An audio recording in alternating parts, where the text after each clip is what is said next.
மீனராசி அன்பர்கள் இந்த செப்டம்பர் 21, 22க்கு பிறகுலாம் பார்த்தீங்கன்னா உங்களோட லைஃப்பில் ஒரு மிகப்பெரிய மாற்றத்தை சந்திக்கக்கூடிய ஒரு காலகட்டம் அப்படின்னு சொல்லலாம். சார் என்ன சார் ஒவ்வொரு வகையிலையும் ஒவ்வொரு வீடியோலையும் எல்லாத்தையும் சொல்லக்கூடிய ஒரு விஷயம் என்னன்னா மாற்றம் வருது அது இதுன்னு சொல்றீங்க. அது நன்மையா தீமையா அப்படின்னு தெரிய மாட்டேங்குது அப்படின்னு சொல்றீங்க. இந்த மீனராசிக்காரர்களுக்கு தற்போதைய நிலைமையில் நான் சொல்லக்கூடிய விஷயங்கள் உங்களுக்கு ஒத்து போனால் இந்த வீடியோவை நீங்கள் முழுசாக பாருங்கள். காரணம் என்ன அப்படி சொல்கிறோம்னா, இந்த மீனராசி அன்பர்கள் பிறப்பிலேயே ஒரு தனித்துவமான ராசி அப்படின்னு சொல்லலாம். நீங்கள் ஒரு குடும்பத்தோடையே இருக்கீங்க அப்படின்னாலும் உங்களை நீங்கள் ஒரு செப்பரேட்டான ஒரு பர்சனாக தான் நீங்கள் நினைப்பீங்க. உங்கள் குடும்பத்தில் இருக்கிறவங்களே உங்களுக்கு கொஞ்சம் ஒதுக்கின மாதிரி தான் உங்களுக்கே தோண ஆரம்பிக்கும் இந்த மீனராசியை பொறுத்த வரைக்கும். இந்த மீனராசியில் இருக்கிற நண்பர்களுக்கு என்ன நட்பு வட்டாரங்கள் அதிகமாக இருந்தாலும் இவங்க ஒரு தனித்துவமாக தான் ஓரளவுக்கு பிரதிபலிக்கக்கூடிய ஒரு ராசியாக இந்த மீனராசிக்காரர்கள் அமைவாங்க. கல்வியில் முதன்மையாக அப்படின்னு கேட்டால் ஓரளவுக்கு தான், கல்வியோடைய அங்கீகாரமும் சரி இல்லை அதற்கு தேர்த்த மாதிரி சரி ஓரளவுக்கு தான் அப்படின்னு சொல்ல முடியும். ஆனால் தொழில் அப்படின்னு வரும்போது உங்களை அசைச்சு கூட பார்க்க முடியாது. சார் அப்படிலாம் ஒன்றும் இல்லை சார், தொழிலில் கொஞ்சம் டவுனாக தான் இருக்குது அப்படின்னா இந்த காலகட்டம் உங்களுக்கு ஓரளவுக்கு கொஞ்சம் லேகான காலகட்டமாக இருக்குது அப்படின்னா தனிப்படையான உங்களோட ஜாதகத்தை கண்டிப்பாக பாருங்கள். மீனராசிக்காரர்கள் எல்லாத்துக்கும் அப்படி கிடையாது சார். ஒரு சிலருக்கு அப்படி இருக்குது அப்படிங்கிற பட்சத்தில் உங்களோட தசாபுத்தி தான் உங்களுக்கு ஏதோ மாற்றத்தை ஏற்படுத்திட்டு இருக்கு அப்படின்னு அர்த்தம். ஸோ இந்த தசாபுத்தியினுடைய மாற்றத்தை நீங்கள் கண்டறிவதற்கு கீழே ஒரு ஃபோன் நம்பர் கொடுத்துருக்கேன், டிஸ்கிரிப்ஷனில் இருக்குது. நிறைய பேர் எங்கே சார் ஃபோன் நம்பர் கீழே டிஸ்கிரிப்ஷனில் தான் சார் ஃபோன் நம்பர் கொடுத்துருக்கேன். அதே மாதிரி ஸ்க்ரீன்லேயும் பாருங்கள் நம்பர் கொடுத்துருக்கேன். இந்த ராசிக்காரர்கள் கட்டாயம் ஃபோன் பண்ணுங்கள். ஃபோன் பண்ணி உங்களுடைய பிரச்சனைகள் எதுவாக இருந்தாலும் சொல்லி நீங்கள் சால்வ் பண்ணிக்கலாம். ஃபஸ்ட்டு இது ஃபோன் பண்ணுறதுக்கு முன்னாடி உங்களுக்கு தெரிஞ்சது ஒன்று சொல்லிடுறேன். பிறந்த தேதி, பிறந்த நேரம், பிறந்த ஊர், இது 3 மட்டும் நீங்கள் நோட் பண்ணிக்கோங்க. உங்களோட ஜாதகத்தை ஃப்ரண்ட் பேஜ்லேயே இருக்கும். இல்லைனா நீங்கள் ஃபோன் பண்ணிங்கன்னா எங்கன்னு எல்லாமே டீட்டெயிலாக சொல்லிடுவாங்க. ஸோ நீங்கள் ஃபோன் பண்ணிங்க அப்படின்னாலும் டக்குன்னு ஃபோன் எடுக்கிறது கொஞ்சம் சிரமம் தான். காரணம் என்ன அப்படின்னு நாங்கள் தெளிவாக சொல்லிடுறோம். கிட்டத்தட்ட 4 மொழிகளில் ஜோதிடம் பார்க்கக்கூடியவர், 4 மாநிலங்களுக்கு ஜோதிடம் பார்க்கக்கூடியவர், பிரபலங்களுக்கு மட்டுமே ஜோதிடம் பார்த்துட்டு இருக்கிறவர். நம்மளுடைய சேனலினுடைய பவர்னால நாம் கூப்பிட்டு கேட்டு நமக்காக ரெக்வஸ்ட் பண்ணி நம்மளுக்கு கொடுத்துருக்கோம். இது பெய்ட் ப்ரொமோஷன் நீங்கள் நினச்சாலும் பரவாயில்ல. ஸோ கீழே நான் நம்பர் கொடுத்துருக்கேன், நீங்கள் ஃபோன் பண்ணி பேசி தெரிஞ்சிக்கலாம். அதேமாதிரி ஸ்க்ரீன்லேயே நம்பர் இருக்குது, நீங்கள் பேசி தெரிஞ்சிக்கலாம். இந்த ராசிக்காரர்களுக்கு அவங்களுடைய வாழ்க்கையில் நீங்கள் எடுத்து வைக்கக்கூடிய ஒவ்வொரு ஸ்டெப்பும் சர்க்கிள்களில் தான் ஆரம்பிக்கும். நீங்கள் எடுத்து வைக்கிற முதல் ஸ்டெப் எதுவாக இருந்தாலும் சரி சின்ன சின்ன சர்க்கிள்களை சந்திக்காமல் இந்த ராசியாளர்கள் மேலே வந்திருக்கவே முடியாது. இது உண்மை அப்படின்னா மறக்காம கமெண்ட் செக்ஷனில் பற்றிடுங்க. திருமண வாழ்க்கையாக இருந்தாலும் சரி, குழந்தை பாக்கியமாக இருந்தாலும் சரி, எதுவாக இருந்தாலும் சின்ன சின்ன சர்க்கிள் உங்களோட பயப்படுத்தியாவது, ஒரு எக்ஸாம்பிளுக்கு திருமணம் நடக்கிற மாதிரி ஒரு கேன்சல் ஆகிற மாதிரி மறுபடியும் நடந்திருக்கும். ஸோ இந்த மாதிரி ஏதோ ஒரு சின்ன சின்ன விஷயங்கள் நடந்திருக்கும். குழந்தை பேருக்கு கூட ஃபஸ்ட்டு ஸ்டார்டிங்கில் உங்களை பயப்படுத்திருப்பாங்க, அது இதுன்னு ரொம்ப பயப்படுத்திருப்பாங்க. அப்புறமேட்டு ஆட்டோமேட்டிக்காக சரியாக இருக்கும். இந்த மீனராசிக்காரர்கள் பெண்களாக இருந்தீங்கன்னா நீங்கள் ப்ரெக்னெண்ட்டாக இருக்க டைமில் கூட பாருங்கள், அது கம்மியாக இருக்குது இது கம்மியாக இருக்குது, ஏதோ ஒரு மாற்றங்கள் உங்களுக்கு ஏற்படுத்தி ஒரு பயத்தை உண்டாக்கி தான் அந்த அவுட்புட்டே உங்களுக்கு கொடுத்துருக்கும். திருமணத்திலே ஒரு பயத்தை உண்டாக்கி தான் ஒரு அவுட்புட் கொடுத்துருக்கும். தொழில் ஆரம்பிக்கும் போது உங்களுக்கு மிகப்பெரிய பயத்தை உண்டாக்கி தான் கொடுத்துருக்கும். ஸோ இந்த மாதிரி பயங்கள் அதிகப்படுத்தி உங்களுக்கு பயத்தை அதிகப்படுத்தி அதற்கு அப்புறமேட்டு அவுட்புட் கொடுக்குறதா இந்த மீனராசியினுடைய ஒரு ஸ்டைல் அப்படின்னே சொல்லலாம். இந்த மீனராசிக்காரர்கள் உடல் ரீதியான உபாதைகளில் நீங்கள் பெரிய அவதிப்படக்கூடிய ஒரு ஆட்களாக இருப்பீங்க. தற்போதைய நிலைமையில் உங்களுக்கு தலையிலேருந்து கால் வரைக்கும் என்னன்னே தெரியல சார் அப்படின்னு தான் இருப்பீங்க. கேள்விக்குறியான ஒரு விஷயம், என்ன நோயின்னு தெரில சார், டாக்டர்கிட்ட போனால் நல்லா தான் இருக்குது போங்க அப்படின்னு சொல்கிறாங்க, என்னன்னு தான் தெரில அப்படிம்பாங்க. ஒவ்வொருத்தருக்கு கால் சம்மந்தப்பட்ட விஷயத்தில் ரொம்ப குடைச்சலாக இருக்கும், தலை சம்மந்தப்பட்ட விஷயத்தில் ரொம்ப குடைச்சலாக இருக்கும். தலை கால் இது கொஞ்சம் அதிகமாகவே இருக்குது இந்த மீனராசியை பொறுத்த வரைக்கும். இந்த மீனராசிக்காரர்களுக்கு உடல் உபாதைகள் ஒரு பக்கம் இருந்தாலும் அதற்காக நீங்கள் செயல்பட்ட மருத்துவ ரீதியான செலவுகள் ரொம்ப ரொம்ப ரொம்ப ரொம்ப அதிகம். எதுக்குன்னே தெரியாமல் போய் செலவு பண்ணுவீங்க. சும்மாவே போய் ஒரு 500 1000 கூட செக் பண்ணுவீங்க, என்னன்னே தெரியாது. உங்கள் மைண்ட் குழப்பிட்டே இருக்கும். விஷப்பூச்சிகளால் தீண்டக்கூடிய ஒரு நேரம் கொஞ்சம் அதிகம். ஸ்கின் அலர்ஜி, ஸ்கின் சம்மந்தப்பட்ட ரேஷஸ், மருவு, வெள்ளையாக படறது, இந்த மாதிரி ஏதோ ஒரு விஷயம் உங்களை ரொம்ப இது பண்ண ஆரம்பிக்கும். ஸோ இதனால் உங்களுக்கு உள்ளுக்குள்ளே ஒரு பயம் கூட ஏற்படும். இது வேறு ஏதாவதா இல்லை ஏதாவது டக்குன்னு சும்மா சரியாகிறதா அப்படின்னு நிறைய பயங்கள் உள்ள வர ஆரம்பிக்கும். சில வகையான நோய்களும் சில அறிகுறிகளும் நீங்கள் வெளியே சொல்கிறதுக்கு பயப்படுவீங்க, கூச்சப்படுவீங்க. அந்த மாதிரி சில விஷயங்கள்லாம் உங்களுக்கு நடந்திருக்கும். இந்த மீனராசிக்காரருடைய வாழ்க்கையில் தற்போது நிலைமையில் சில ரகசியங்களை பாதுகாத்துட்டு வரீங்க. இந்த மீனராசிகள் ரகசியங்களை பாதுகாத்துட்டு இருக்கிற ரகசியங்கள் குடும்பத்துக்கு மட்டும் வெளியே போகக்கூடாது அப்படிங்கிற மாதிரி பாதுகாத்துட்டு வரீங்க. அந்த விஷயத்துக்கு கொஞ்சம் ஜாக்கிரதையா இருங்க. இந்த மீனராசிக்காரர்களுக்கு கடந்த சில வருடங்களில் சின்ன சின்ன வேறுபாடுகள், குடும்பத்துக்கிட்ட சொல்ல முடியாத சில மாற்றங்கள் உங்களோட லைஃப்பில் நடந்திருக்கும். அந்த லைஃப்பில் நடந்த சில விஷயங்களை மறக்கிறதுக்கு நீங்கள் நினைப்பீங்க, அது வெளியே தெரிஞ்சிருமோ அப்படின்னு பயத்தில் கூட இருப்பீங்க. அந்த மாதிரி இடங்களில் நீங்கள் இருக்கும்போது அந்த தவறுகள் இனிமேல் அப்படி ஒரு வேலை இல்லை சார், அது மாதிரி எந்த ரகசியமே இல்லை அப்படின்னா அந்த மாதிரி சில விஷயங்கள் உங்களை தூண்டுது அப்படின்னா அந்த விஷயத்தை தவிர்த்துட்டு நீங்கள் வரது ரொம்ப நல்லது.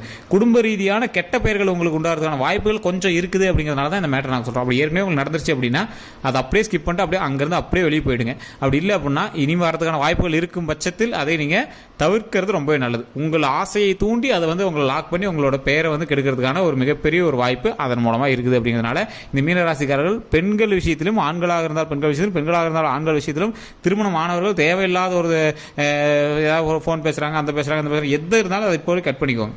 அதனால் மிகப்பெரிய பிரச்சனையை ஏற்படுத்துகிற வாய்ப்புகளும் அதிகமாக இருக்குது. அதான் சொல்கிறேன், இந்த மீனராசிக்காரர்கள் தற்போது நம்மளும் கொஞ்சம் பேர் கட்டுறதுக்கான வாய்ப்புகள் இருக்குது. அந்த பேரை கொஞ்சம் காப்பாற்றிக்கிறது கொஞ்சம் பார்த்துக்கோங்க, அவ்வளோதான். இதெல்லாம் என்ன சார் இப்பெல்லாம் சொல்கிறீங்க, இதெல்லாம் பொய், அதுலாம் நீங்கள் எதாவது நினச்சிங்க அப்படின்னா காமனாக பேர் கேட்டதுக்கான வாய்ப்புகள் பெண்களாக இருந்தால் ஆண்களுக்கும், ஆண்களாக இருந்தால் பெண்களுக்கும் நடக்கிறதுக்கான வாய்ப்புகள் இருக்கே தவிர இது கன்ஃபார்ம்லாம் கிடையாது. ஸோ இது ஒரு நார்மல் விஷயம் தான். ஸோ இதை வந்து நீங்கள் கொஞ்சம் பாதுகாத்துக்கிறது ரொம்ப பெருசு. அதே மாதிரி இன்னொரு விஷயத்தில் எதில் பேர் கேடும் அப்படின்னா, தேவையில்லாமல் வேறு ஒருவருக்கு ஜாமீனுக்கு போய் நிற்காதீங்க, வேற ஒருத்தருக்கு உறுதி கொடுத்து நிற்காதீங்க. அவன் பணம் கட்டிடுவான்டா அப்படின்னு நீங்கள் போய் நிற்கிறதோ, இல்லை நீங்கள் யாருக்காவது ஜாமீன் கையெழுத்து போட்டு யாருக்காவது இது லோனுக்கு ஜாமீன் கையெழுத்து போடுறதோ, செக்யூரிட்டி கையெழுத்து போடுறதோ, தேவையில்லாத நிலபலன்களுக்கு செக்யூரிட்டிக்கு போய் நிற்கிறதோ, ஏதோ ஒரு கவர்மெண்ட் ப்ராப்பர்ட்டியோ இல்லை ஏதோ ஒன்று இருக்குது, லீஸ் எடுக்கிறாங்க, அது எடுக்கிறாங்க, ஷூரிட்டி கொடுக்குறாங்க, அதுக்கு நீங்கள் போய் நிற்கிறதோ, இதெல்லாம் வந்து இப்போதைக்கு உங்களுக்கு தேவையில்லாது. அதான் யாரோ ஒருத்த பண்ணுவான், தேவையில்லாம உங்களை இழுத்துட்டு மாட்டி விட்டு இவன் தான் காரணம்னு போயிடும். வேற எவனா ஒருத்த எம்எல்ஏ பிசினஸ் பண்ணுவான், நீங்க ஆள் பிடிச்சி சேர்த்திட்டு இருப்பீங்க, அவன் எஸ்கேப் ஆயிடுவான் பணத்தை எடுத்துட்டு, நீங்க நடுவில் மாட்டிட்டு உங்க பேர் தேவையில்லாம எடுத்திருப்பீங்க. ஸோ இந்த மாதிரி ராசினர், இந்த மீன ராசினர் அதிக ஆசையெல்லாம் கிடையாது, ஓரளவுக்கு ஆசை தான். அந்த ஆசைக்காக போவாங்க. ஆனால் உங்களோட பேராசையில் ஒருத்தர் இருப்பான், அவன் உங்களை வச்சு விபூதி அடிச்சுட்டு நீங்கள் காரணம் காட்டிட்டு உங்கள் பேர் தேவையில்லாமல் கெடுத்துட்டு தெரியும். உள்ளூரில் உங்களுக்கு ஓரளவுக்கு மரியாதையாக இருக்கிற ஆள் நீங்கள். மீனராசிக்காரரை பொறுத்த வரைக்கும் உள்ளூர்லையும் சரி குடும்பத்திலையும் சரி நல்ல மரியாதையாக திகழக்கூடிய ஆட்கள். உங்களை வச்சு ப்ளே பண்ணுறதுக்குனே சில ஆட்கள் இருப்பாங்க. உங்களுடைய நட்போட்டாரத்தில் நீங்கள் நிறைய சந்திச்சிருப்பீங்க. உங்களோட வாழ்க்கையை திருப்பி பார்க்கும்போது நட்போட்டாரத்தில் இந்த மீனராசியை பொறுத்த வரைக்கும் நிறைய நட்போட்டாரங்கள் கொஞ்சம் இருக்கு. அந்த நட்போட்டாரங்கள் எல்லாமே அவங்களா போய் ஸ்ட்ரைட்டாக எதுவுமே பண்ண மாட்டாங்க. எதுவுமே வச்சு உங்களை வச்சு தான் அப்படியே டெஸ்ட் பண்ணுவாங்க. டெமோ பண்ண, நீ அதை பண்ணி போறா, டே இதை அப்படியே கொஞ்சம் ட்ரை பண்ணி போறா, டே இதை நீ ஒரு ஸ்டெப் எடுத்து போறா, இந்த மாதிரியே தான் வந்து உங்களை வச்சு ட்ரை பண்ணுவாங்க. இந்த ராசிக்காரர்கள் வாழ்க்கையில் முன்னேறுவதற்கு இது ஒரு சிறந்த ஸ்டெப்பு அப்படிங்கிறது இந்த வரக்கூடிய நாட்களில் உங்களை ஒரு ஆசை காட்டி ஒரு விஷயத்துக்கு இழுக்கிறதுக்கான வாய்ப்புகள் தற்போது நிலைமையில் நடந்துட்டு இருக்கு அப்படின்னு சொல்லலாம். இந்த காலகட்டம் இப்போ நீங்கள் சூரிய கிரகணம் முடிஞ்சதுக்கு பிறகும் சரி, இந்த மகாலய அமாவாசை முடிஞ்சதுக்கு பிறகும் சரி, கரெக்டாக 2026 தொடங்குவதற்குள் இந்த 3 மாத காலத்தில் உங்களை வந்து யாராவது ஒருத்தான் அதில் பணத்தை போடு இதில் பணத்தை போடு அப்படிங்கிறான்னா 100% நீங்கள் லாக் ஆகிறது வாய்ப்பு இருக்குது. அந்த 10% பேர் சக்ஸஸ் ஆக வாய்ப்பு இருக்குது. அந்த 10% பேர் நீங்கள் இருக்கீங்களா அப்படின்னு தனிப்பட்ட ஜாதகம் பார்த்தா மட்டும்தான் தெரியும். சார் மொளன்னு சொல்கிறீங்க, எனக்கு எதுவுமே புரியல, இப்போ நீங்கள் நல்லதுங்கிறீங்களா கெட்டதுங்கிறீங்களா அப்படின்னு கேட்டிங்கன்னா 90% இப்போ உங்களை வந்து யாராவது பணம் போடுங்க அப்படின்னு உங்களுக்கு சாட்சியே இல்லாத சம்மந்தமே இல்லாத ஒரு விஷயத்தில் வந்து பணம் போட்டு உங்களை ஆசை தூண்டுகிறார் என்றால் லாக் ஆகிறீங்கன்னு அர்த்தம். மீதி 10% பேருக்கு வாய்ப்பு இருக்குது. நீங்கள் அந்த 10% பேரில் ஒரு ஆளா அப்படிங்கிறது தனிப்படையாக ஜோதிடம் பார்த்தால் மட்டும்தான் தெரியும். அதை நீங்கள் இதிலே பார்த்துலாம். ஆனால் அந்த 10% பேருக்கு ஒரு வேளை லாட்ரி அடிச்சிச்சு அப்படின்னா அவன் ஜாக்பாட். அதுவும் உங்களோட ஜாதகத்தில் இருக்கா அப்படிங்கிறது தெரியாது. ஏன்னா இப்போ நான் சொல்கிறது பொதுவான ஜாதகம். மீன ராசியில் கிட்டத்தட்ட 12 கோடி பேருக்கு மேலே இருப்பான் மினிமம் இந்தியாவோட மட்டும். ஸோ அத்தனை பேருக்கு இது நடக்குமான்னா நடக்காது. காரணம் என்ன? அவன் பிறந்த நேரம் வேறு, பிறந்த ஊர் வேறு, பிறந்த இடம் வேறு, அவனோட நட்சத்திரம் வேறு, அவனோட தசாபுத்தி வேறு, அவனுடைய லக்கினம் வேறு, அவனுடைய ராசி மட்டும்தான் மீனம்.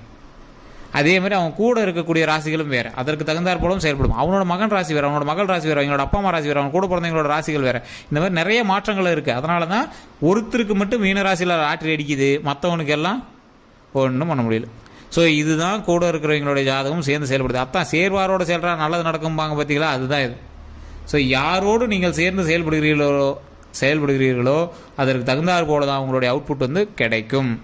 கடவுள் மீது பாரத்தை போட்டுக்கொண்டு அடுத்தடுத்த தொழிலை நீங்கள் வந்து ஸ்டார்ட் பண்ணுறதுக்கான வழியை பாருங்கள். உழைப்பை போடுங்க, டைமை ஸ்பெண்ட் பண்ணுங்கள், பணத்தை போடாதீங்க.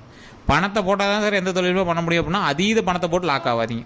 உங்களுடைய ஜாதகத்தை ஃபஸ்ட்டு செக் பண்ணுங்கள். உங்களுடைய ஜாதகத்துக்கு இந்த தொழில் செட் ஆகுமா, தசாபுத்திக்கு இது இன்றைக்கி அமைப்பு இருக்குதா, அது எல்லாத்தையும் செக் பண்ணிவிட்டு அதற்கு தகுந்தாற் போல் கொஞ்சம் கொஞ்சமாக ஸ்டெப் எடுத்து வைங்க. தொழிலில் முன்னேற்றத்தை எடுத்து வைங்க. இப்பயுமே ஓரளவுக்கு உங்களுக்கு தொழிலில் கொஞ்சம் லாபகரமாக தான் இருக்கும். டிஜிட்டல் மீடியாவில் கொஞ்சம் அப்படியே பிரதிபலிக்க ஆரம்பிச்சிருப்பீங்க. வெறும் 100 பேர் பார்த்துட்டு இருந்த உங்களோட புகைப்படத்தை 1,00,000 பேர் பார்க்கறதுக்கான காலகட்டம். ஸோ கொஞ்சம் கொஞ்சமாக நீங்கள் பிரபலமாகிறது உங்களுக்கே தெரிய ஆரம்பிக்கும். இருந்தாலும் அதை நோக்கியே நீங்கள் வந்து செயலாதீங்க. மீனராசிக்கு குறிப்பிட்ட அளவு தான் வந்து ஓரளவுக்கு பிரதிபலிப்பு, மீதி எல்லாமே கொஞ்சம் கண் துடைப்பு தான். ஸோ கொஞ்சம் பொறுமையாகவே இருங்க, செயல்படுங்க. பணத்தை போடும்போது கொஞ்சம் பார்த்து போடுங்க. உடல் ரீதியான உபாதைகளில் கொஞ்சம் ஜாக்கிரதையாக இருங்க. லைட்டாக எது பண்ணாலும் உடனே டாக்டர் பார்த்துருங்க. குழந்தைகளுக்கு கல்வியில் ஓரளவுக்கு பரவாயில்லையா இருக்குது, திருமணமாகிறவர்களுக்கு திருமண தடைகள் இருக்குது. ஸோ இந்த ஜாதகத்தோட்டையும் செக் பண்ணிக்கோங்க. உங்களோட ஜாதகத்தோட்டையும் செக் பண்ணிவிட்டு இந்த 3 மாத காலங்கள் கொஞ்சம் ஏறக்குறைய தான் இருக்கும் திருமண வாய்ப்புகளுக்காக நீங்கள் வந்து ஸ்டெப் எடுக்கிறவங்களுக்கு. இருந்தாலும் உங்களோட தசாபத்தியோட்டையும் செக் பண்ணிட்டு அதற்கான பூஜைகள் ஏதாவது இருக்கும் பட்சத்தில் நீங்கள் குறிப்பிட்ட கோயில்களுக்கு போயிட்டு வந்தீங்க அப்படின்னா ஆட்டோமேட்டிக் சரியாக போயிடும். இந்த மீனராசியர்களுக்கு அதிகமாக நீங்கள் வந்து திருவண்ணாமலைக்கு போய் வழிபட்டீங்க அப்படின்னாவே உங்களுடைய ப்ராப்ளம் அதிகமாக சால்வ் ஆகிடும். அதே மாதிரி திருப்பதி போய் வழிபட்டாலும் இந்த மீனராசியில் குறிப்பிட்ட லக்கினக்காரர்களுக்கு ஓரளவுக்கு செட்டும். மீனராசியை ராசியாக கொண்டாலும் சரி, லக்கினமாக கொண்டாலும் சரி, திருவண்ணாமலைக்கு போயிட்டு வந்தீங்க அப்படின்னா உங்களுடைய பாவ விமோச்சனம், சாப விமோச்சனம், உங்களுடைய முன்னோருடைய பாவமும் சாபமும் விமோச்சனம் ஆகுது. அதே மாதிரி திருப்பதி ஏழுமலையான்ட்டு போயிட்டு வந்தீங்க அப்படின்னா உங்களுடைய பிறவி தோஷங்கள் நிவர்த்தி ஆகும். அதே மாதிரி இந்த ராசினரை பொறுத்தவரை குழந்தை இல்லாதவங்க, எந்த ராசினர் இருந்தாலும் சரி, இந்த ராசினருக்கும் ஒரு ப்ளஸ் பாயிண்ட் அப்படின்னு சொல்கிறேன். குழந்தை இல்லாதவங்க பழனி முருகர் கோயிலுக்கும் அதே மாதிரி மேல்மலையனூர் கோயிலுக்கும் போயிட்டு வாங்க. இது வந்து நிறைய ராசினர் வந்து கேட்குற ஒரு விஷயம். கண்டிப்பாக இந்த 2 கோயிலுக்கு போயிட்டு இருந்தீங்க அப்படின்னா உங்களுக்கு ஒரு மாற்றம் தெரிய ஆரம்பிக்கும். அதன் மூலமாக வாழ்க்கை முன்னேற்றம் தெரிய ஆரம்பிக்கும். வேறு ஏதாவது கருத்துக்கள் இருக்குது அப்படிங்கிற பட்சத்தில் மறக்காம கமெண்ட் செக்ஷனில் பதிவிடுங்க. நம்ம சேனல் இதுவரை சப்ஸ்கிரைப் பண்ணாமல் தான் சப்ஸ்கிரைப் பண்ணிக்கோங்க. பக்கத்தில் பெல் பண்ணி மறக்காம ப்ரெஸ் பண்ணிக்கோங்க. வேறு எந்த கருத்து இருந்தாலும் ஃபோன் நம்பர் கீழே கொடுத்துருக்கேன். டிஸ்கிரிப்ஷன்லேயும் ஃபோன் நம்பருக்கு, ஸ்க்ரீன்லேயும் ஃபோன் நம்பருக்கு, அந்த நம்பருக்கு ஃபோன் பண்ணி நீங்கள் பேசி தெரிஞ்சுக்கோங்க. எல்லோருக்கும் நன்றி நண்பர்களே.